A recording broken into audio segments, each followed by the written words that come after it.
immediately unconsciously put the pieces together. We had thousands of dollars of stuff in the car that we had left. It was like 100 feet from us, and glass shattering. So I connected the dots, and I looked over at the car, and I saw two people, like 1 second after the glass shattered, two people already had all our bags, and they were running away from the car. And I kind of, without any thought, I got up, I pushed Kat out of the way. I said, someone's taking our stuff. And I just started charging at them. Like I just started running, and I started yelling, stop, stop. And they were running about 50 feet away to a getaway car. I haven't thought about this in a while. It's pretty intense. And I was just pure animal at that point. Like this whole thing transpired without a single conscious thought. And I charged, just sprinted at them. And one guy got in the car, and the other guy was having trouble with the door. And I caught up to him, and I pulled him out of the car by his hoodie. And I pulled him out of the car. The car starts to drive away, and he's yelling at them to help. And that doesn't even sound like you.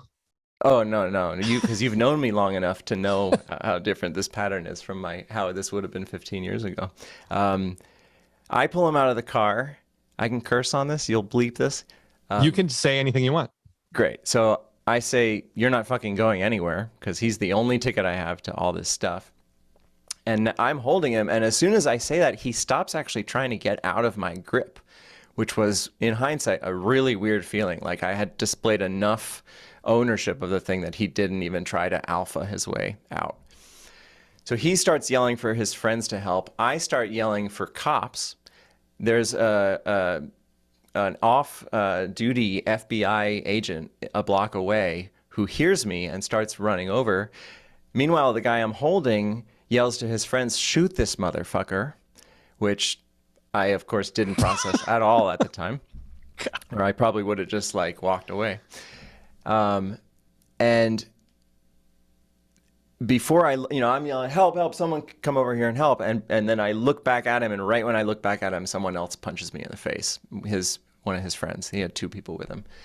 And I get stunned. I lose the grip. By the time I look around again, they're both in the truck and they're driving away. Meanwhile, the FBI agent has a gun pulled, and he's chasing down the truck, and he's only able to get 5 of the license plate digits. So like, they get away, cops help me settle down, all that kind of stuff. Although honestly, the cops don't help anyone settle down.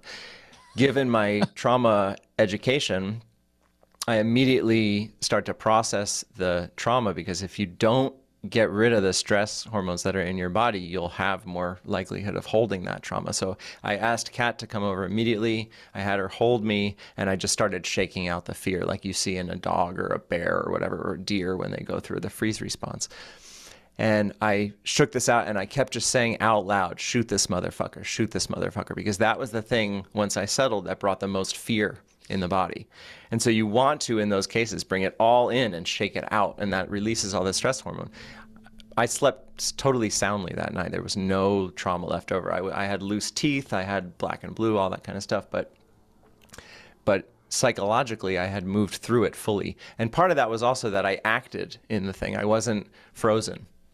I was actively fighting. I was chasing. I had something to do. And there's a lot less likelihood of holding trauma after the fact when you have something left to do. But so yeah, I processed all that stuff. But the core of this story to me, the thing that was the most potent, was that when I grabbed this guy and I said, you're not going anywhere, there was a couple seconds where we were in eye contact with each other. Whoa. And I've been doing personal development work for, almost 10 years, where you learn to track people, and you really learn to pay attention to micro expressions and the details. And I could just feel how scared he was. And he was way more afraid than I was. And he was a young adult. He was probably a young 20s or something like that. And he looked at me terrified. And just in that moment, it was so obvious the amount of trauma that was in his family, in his community, up the generations, that would lead you to a place like this where you need to be breaking and entering to have a buck. That all I could feel was compassion. There was no ability to think of this person as a bad person. It was so obvious that they were the end effect symptom of generations of trauma and generations of discrimination. And, this goes back so deeply. that how could I possibly not see that enough to think this was a bad person? And so it broke my heart, not at all in the way that I thought it would have. You know, I think 10 years ago I would have just been resentful and angry, and all this did was like break my heart open. And so the next morning I was trying to get my life back on track. I had nothing anymore except the wallet in my pocket, and a friend lent me a laptop computer, and then she set me up with her dentist to get x-rays for my teeth that were loose, and the dentist didn't even charge me. And then I went to Ross and I picked up, you know, $150 of new clothes. So I had clothes for a couple days. And all these things I did all day just reaffirmed my privilege. Like all of the things I did, every single thing I did to get my life back on track, it was just like so in my face that this person I was standing in front of wouldn't have the opportunity. They wouldn't have a free x-ray at the dentist's office. They wouldn't have someone just lending them a laptop. They didn't have extra $200 to spend on clothes.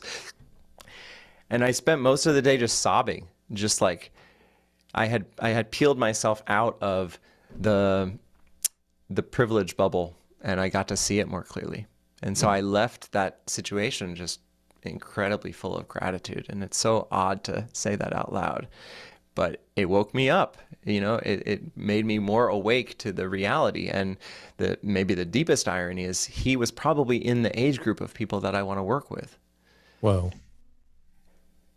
Ugh, even to say that out loud, like there's so much hurt.